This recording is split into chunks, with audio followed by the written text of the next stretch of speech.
Okay, now we're back. What we're going to do now is we're going to set up some trash objects. They're just going to look really cool around the objective.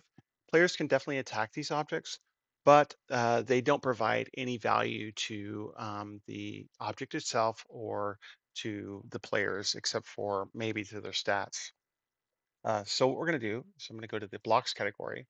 And one of my favorite objects I like to add is these A and B artillery positions, which looks like just ammo boxes. And I'm going to place maybe one or two of them into the world. And then I'm going to I'm going to left click and drag. Then I'm going to select both of them, right click and say, group these objects. And like before, we've made another group. And I'm going to rename this group and I'm just going to call this trash objects. Then I'm going to right click that group and say set as working group. And now I have all these cool little objects that are not linked entities that we can just place in the world. I'm just rotating them around and placing them how I see fit. And you can add all sorts of stuff. Maybe I want to have a, you know, truck with the little artillery sandbags. Maybe I want to have some barbed wire around this building right here. Maybe I want it around this one,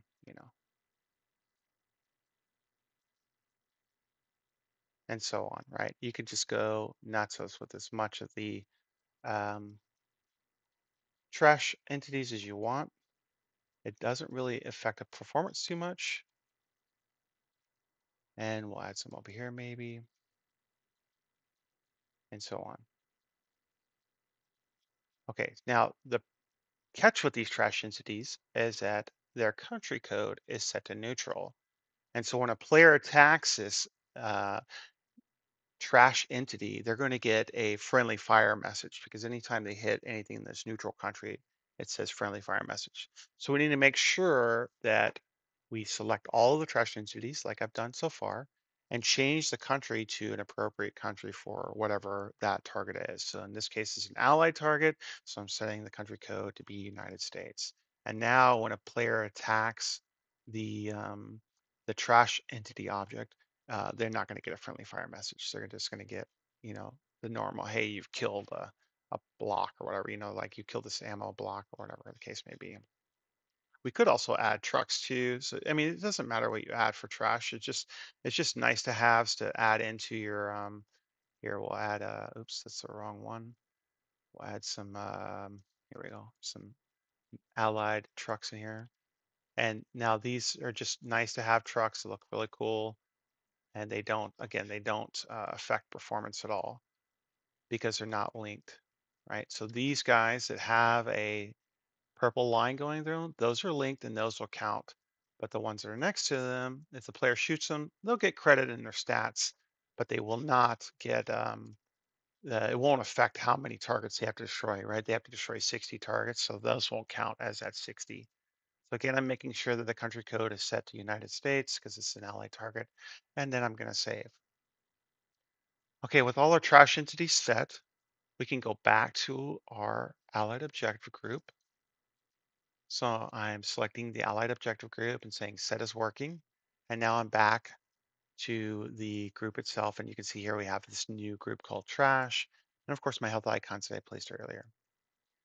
Okay, so now what we need to do is we need to set up the attack on attack messages and connect all of our linked entities to the on attack messages so that when a player attacks this objective, when Axis attacks the objective, allies will be notified, hey, Axis is attacking this objective.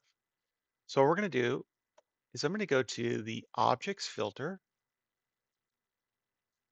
It's going to bring up this object filter context sensitive menu. And I'm going to uncheck the groups block.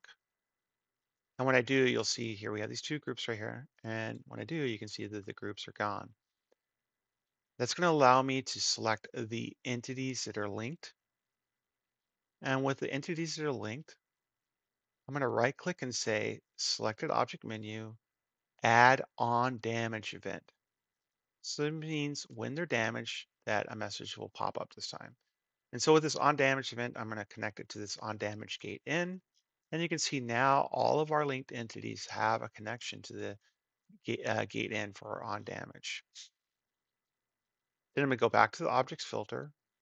I'm going to turn the groups block back on.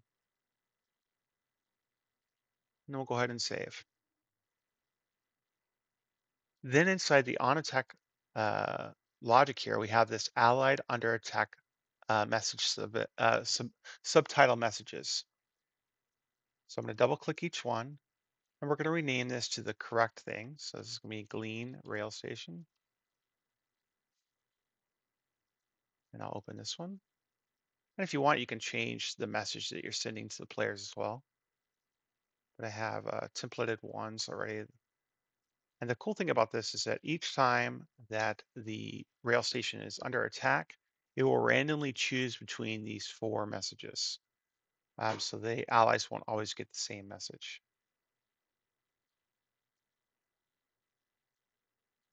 Okay, when we come back, we will add in our allied AA, and then this objective will be complete.